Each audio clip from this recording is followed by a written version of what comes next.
Mais um vídeo de exercícios. Agora vamos falar sobre o poder executivo, presidente da República. Questão de número 341. No âmbito federal, o poder executivo é exercido pelo presidente da República com auxílio dos ministros de estados. Certo ou errado? Se você marcou certo, você acertou. Uma questão fácil, mas como é CESP, a gente sempre fica com o pé atrás. É o artigo 76, literal ali da Constituição. Continuando, questão de número 342. Com relação ao Poder Executivo, é incorreto afirmar que... Qual a resposta correta? O gabarito, letra D. Se nenhum candidato alcançar a maioria absoluta e não relativa na primeira votação, far-se-á nova eleição em até 30 dias? Não. 20 dias após a proclamação do resultado, concorrendo os dois candidatos mais votados e considerando-se eleito aquele que obtiver a maioria dos votos válidos. Antes de comentar este inciso, que é o melhor, esse parágrafo 3º do artigo 77, a gente vai voltar lá na letra A. Está correta.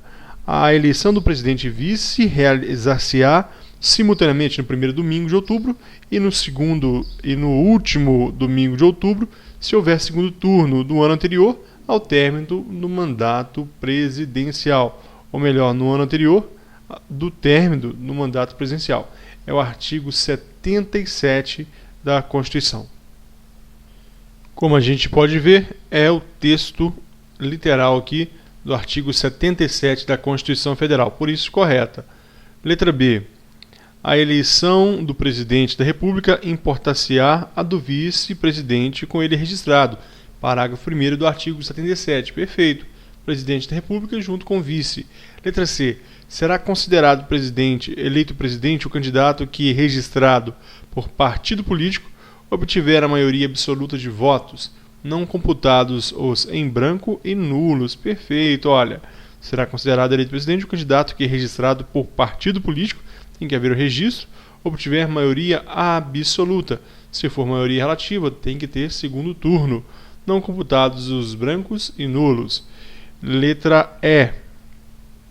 Antes de realizado o segundo turno, se antes de realizado o segundo turno ocorrer morte, desistência ou impedimento legal do candidato, convocar-se-á dentre os remanescentes de maior votado. Então, o parágrafo 4º diz isto.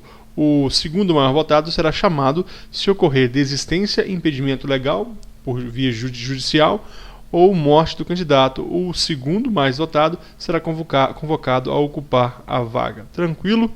Então, e a letra E? A letra D, que é o gabarito. Preste atenção, pessoal. Se nenhum candidato alcançar maioria absoluta, é o texto do parágrafo 3º. Se ele não, vamos abrir o texto da Constituição que fica melhor. Parágrafo 3º. Vamos lá. Se nenhum candidato alcançar maioria absoluta na primeira votação, far-se-á nova eleição em até 20 dias após a proclamação do resultado, concorrendo os dois mais votados e considerando eleito aquele que obtiver maioria dos votos válidos. É o que nós chamamos de segundo turno. Tranquilo? Então vamos prosseguir. 343. Assinale a afirmativa incorreta. Por favor, pause o vídeo, leia e responda. O gabarito é a letra A. Vamos ver as corretas. A letra B. Vagando o cargo de presidente e vice-presidente da República, far-se-á a eleição em 90 dias depois de aberta a última vaga. É o texto do artigo 81. Essa letra B está correta, mas tem um detalhe. Olha, 90 dias. Realmente, se houver a vacância dos cargos de presidente e vice, vai se convocar uma nova eleição em 90 dias. Por exemplo, o presidente da Câmara, que vai suceder, ele vai ocupar temporariamente e vai convocar novas eleições para 90 dias. Mas tem um detalhe aqui, olha, ocorrendo vacância nos últimos 2 anos do período presidencial, a eleição para ambos os cargos será feita depois da última vaga pelo Congresso Nacional na forma da lei. E essa lei diz que é eleição indireta após 30 dias. Se for nos últimos 2 anos, não será eleição indireta. É a única previsão de eleição indireta para presidente da República. Existe essa possibilidade, então. Se ocorrendo vacância nos últimos 2 anos, eu não vou à urna, você não vai à urna escolher presidente. Quem vai escolher é o Congresso Nacional em eleição indireta. Eles votam. A letra C. O mandato do presidente da República é de 4 anos e terá início em 1º de janeiro do ano seguinte da sua eleição. Verdade, isso aqui já tentaram modificar, mas ainda prevalece. Letra D. O presidente e vice-presidente da República não poderão, sem licença do Congresso Nacional, ausentar-se do país por período superior a 15 dias, sob pena de perda do cargo. Artigo 83. A letra E. O presidente e o vice da República tomarão posse em sessão do Congresso Nacional, prestando o compromisso de manter, defender e cumprir a Constituição, observar as leis, promover o bem geral do povo brasileiro, sustentar a união, a integridade e a independência nacional. É o texto do artigo 78. E a letra A está incorreta, porque, olha, em caso de impedimento, o presidente e vice ou vacância dos respectivos cargos serão sucessivamente chamados ao exercício da presidência o presidente do Senado Federal? Não. Primeiro é o presidente da Câmara, segundo o presidente do Senado e depois o do Supremo Tribunal Federal, ok? Então, sucessivamente, quem é primeiro? Presidente da Câmara, representante do povo. Depois, presidente do Senado, se o presidente da Câmara não puder. Presidente do Senado, que é o representante ali dos estados. E depois o presidente do Supremo Tribunal Federal, se não puder o presidente da Câmara, nem o presidente do Senado. Isso já ocorreu no Brasil. Portanto, próxima questão. Questão de número 344. Qual o prazo para, salvo motivo de força maior, ser declarado vago o cargo de presidente ou vice-presidente da República nos termos da Constituição Federal? Qual a resposta correta? Se você marcou a letra B, você acertou. Se decorrido 10 dias da data fixada para a posse, o presidente ou vice-presidente, salvo motivo de força maior, não tiver assumido o cargo, este será declarado vago. Vejamos, o artigo 78 diz o seguinte: o presidente e o vice da República tomarão posse em sessão do Congresso Nacional, prestando o compromisso de manter, defender, cumprir a Constituição, observar a lei, etc. Parágrafo único é o que nos interessa.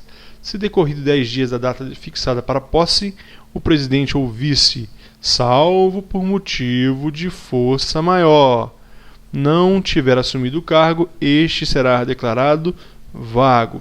Houve um terremoto lá em Brasília, não teve condição, destruiu tudo, estão reconstruindo, não teve como tomar posse, atrasou. Isso é caso de força maior. Então, salvo motivo de força maior, não tiver assumido o cargo nem o presidente nem o vice, nessa hipótese será declarado vago. Aí o que acontece? Assume ali o presidente da Câmara temporariamente e convoca-se novas eleições se for necessário. Continuando, 345, CESP. Nas hipóteses de impedimento do presidente e do vice-presidente da República, ou em caso de vacância desses cargos, serão sucessivamente chamados ao exercício da Previdência o presidente da Câmara dos Deputados, do Senado Federal e do presidente do STF. No caso de vacância do cargo de presidente da República, apenas o vice-presidente da República poderá suceder o presidente de forma definitiva, certo ou errado? É o CESP, né? A gente fica confuso. O gabarito está correto. Vejamos. Artigo 79. Substituirá o presidente no caso de impedimento e suceder-lhe-á no de vaga o vice-presidente da República. Substituição ou sucessão definitiva é o vice-presidente da República. Parágrafo único. O vice-presidente da República, além de outras atribuições que lhe forem conferidas por lei complementar, auxiliará o presidente sempre que for convocado para missões especiais. Sucessão, pessoal, é o vice-presidente da República que vai suceder. Os outros não.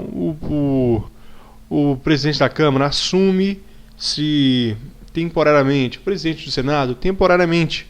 presidente do STF temporariamente. Sucessão definitiva é o vice-presidente da República. Se ele estiver impedido, neste caso, haverá novas eleições. Continuando. Consoante o artigo 84 da Constituição Federal, compete privativamente ao presidente da República, exceto se você marcou a letra E, você acertou. Vetar definitivamente projetos de lei total ou parcialmente? Vamos comentar já. Por que está errada essa questão? Porque o veto não é definitivo.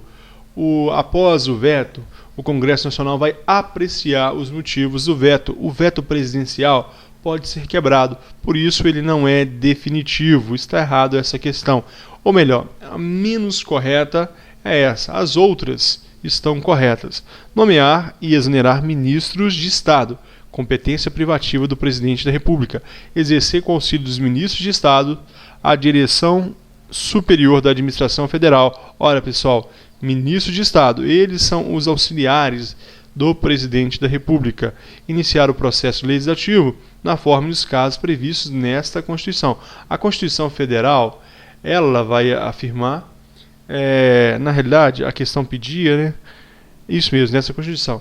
Portanto, existem leis, que são assuntos que são de iniciativa privativa do presidente da República. Portanto, por exemplo, quando vai a remuneração do pessoal da administração pública federal, iniciativa privativa do presidente da República. Então, nestes casos, iniciar o projeto de lei. E a letra D, sancionar, promulgar e fazer publicar o quê? Vamos marcar aqui, olha, as leis, bem como expedir decretos e regulamentos para sua fiel execução. Tranquilo? Próxima questão. CESP.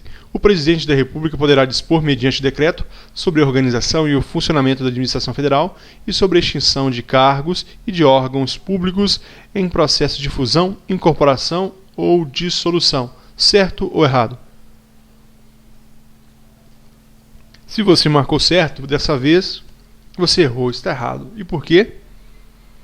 Porque o texto da Constituição Federal, no artigo 84, inciso 4, diz o seguinte, fala da competência privativa. Compete privativamente ao presidente da República dispor mediante decreto sobre a organização e funcionamento da administração federal. Dispor mediante decreto. Já falamos que o decreto autônomo, ou seja, esse decreto aqui, decreto presidencial, não é bem-vindo, não é bem aceito no Brasil. Decreto autônomo. Mas ele pode dispor mediante decreto sobre a organização e funcionamento da administração federal, quando o que não implicar aumento de despesa. Se tiver aumento de despesa, tem que ser lei, não pode ser decreto. Nem pode ser o quê? Criação ou extinção de órgãos públicos. Órgãos públicos criados por lei, extintos por lei. Existe uma exceção, olha, extinção de funções ou cargos públicos. O presidente da República pode extinguir função ou cargos públicos quando vagos. Se um cargo público está vago e é um cargo, o presidente da República percebe que não há necessidade mais deste cargo público, ele pode extingui-lo. Então, dessa forma, ele pode dispor mediante decreto. Vamos voltar para a questão, olha. O presidente da República poderá dispor, mediante decreto, sobre a organização e funcionamento da administração pública federal. Até aqui, perfeito, está correto. Depois, olha o que continua dizendo. E sobre a extinção de cargos vagos. Extinção de cargos vagos, nós vimos que o presidente da República também pode. Agora, e órgãos públicos? Opa, órgãos públicos não. Ele não pode dispor sobre a extinção de órgãos públicos. Aqui está o defeito dessa questão. Extinção de órgãos públicos, nós vimos aqui, olha, nem criação ou extinção de órgãos públicos. Ele pode dispor sobre o quê? Extinção de cargos públicos quando vagos. Vamos prosseguir. Dentre as atribuições privativas do chefe do Executivo Nacional não se encontra. Qual a resposta correta? O gabarito, letra E. Olha, pessoal, dentre as atribuições, competências privativas. Chefe do executivo é quem? Presidente da República. Então, estamos falando de quê? Competência privativa. Então, quais são? Letra A. Manter relações com os estados estrangeiros e acreditar seus representantes diplomáticos. Então, manter relações com estados estrangeiros. Nós estamos falando de quem? É o chefe, competência privativa do presidente da República. Ele é chefe de governo, mas também é chefe de Estado. B. Celebrar tratados, convenções e tratados internacionais sujeitos a referendo do Congresso. Vai haver o referendo do Congresso Nacional, aprovando ou não, o presidente da República vai celebrar esses tratados e convenções internacionais. A letra C. Decretar o estado de defesa e estado de sítio. Defesa e sítio são atos aí para a defesa aí da democracia, defesa das instituições democráticas. A gente vai fazer questões sobre eles daqui a pouco. Letra D. Decretar e executar a intervenção federal. Estado de defesa, estado de sítio e intervenção federal. Competência ali do presidente da República. Sabemos aqui que há uma diferença no estado de defesa e no estado de sítio quanto esse decreto. Como que será essa decretação? O presidente da República vai decretar e enviar ao Congresso Nacional. O outro, ele vai pedir autorização ao Congresso Nacional. É o caso do estado de sítio. Nós veremos ainda isso em questões. E o que está errado? Promulgar a emenda constitucional. Isso não é competência do presidente da República. Competência das mesas da Câmara e do Senado Federal. Câmara e Senado Federal, as respectivas mesas vão promulgar a Constituição Federal, a emenda à Constituição, e não o presidente da República. Nós vimos aqui, pessoal, vamos voltar numa questão que a gente viu, eu destaquei já pensando nessa questão, olha, sancionar e promulgar e fazer publicar as leis. Eu não disse Constituição. Quem sanciona a Constituição, quem promulga a Constituição, as mesas. Publicar, tudo bem, mas promulgar é a mesa do Congresso e do Senado Federal. A mesa da Câmara e do Senado Federal. 349, questão de 2015, muito fácil. A Constituição da República atribui a competência para conceder indulto e comutar penas, com audiência, se necessário, dos órgãos instituídos em lei a quem?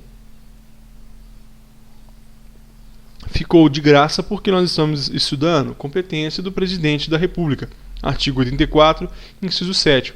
Mas na hora da prova a gente poderia ter uma dúvida, será que é o Congresso Nacional? Será que é o PGR? Não, é o presidente da República que tem a competência de conceder indulto e comutar as penas. Não tem anistia aqui, anistia é Congresso Nacional. Competência privativa, ok? Sujeita à sanção. Continuando, uma questão extra. Caiu no CESP, olha, compete privativamente ao presidente da República conceder indulto e comutar penas, ouvido se necessário, os órgãos instituídos em lei. A Constituição fala, pessoal, que essa função pode ser delegada ao Procurador-Geral da República, aos ministros de Estados e ao Advogado-Geral da União. Esses três, então, podem receber essa delegação de fazer isso aqui. Nós sabemos que existem muitas atribuições do presidente da República que podem ser delegadas a outros. Por exemplo, prover cargos públicos. Pode ser delegado. E é lógico que isso é delegado a outras pessoas. Se o presidente da República ficasse ali assinando, promulgando a posse em cargos públicos, ele não faria outra coisa. Então essas funções são delegadas a outros. Última questão desse vídeo, questão de número 350. Compete privativamente ao presidente da República, salvo. Qual a resposta correta? Letra D, será? Vamos ver.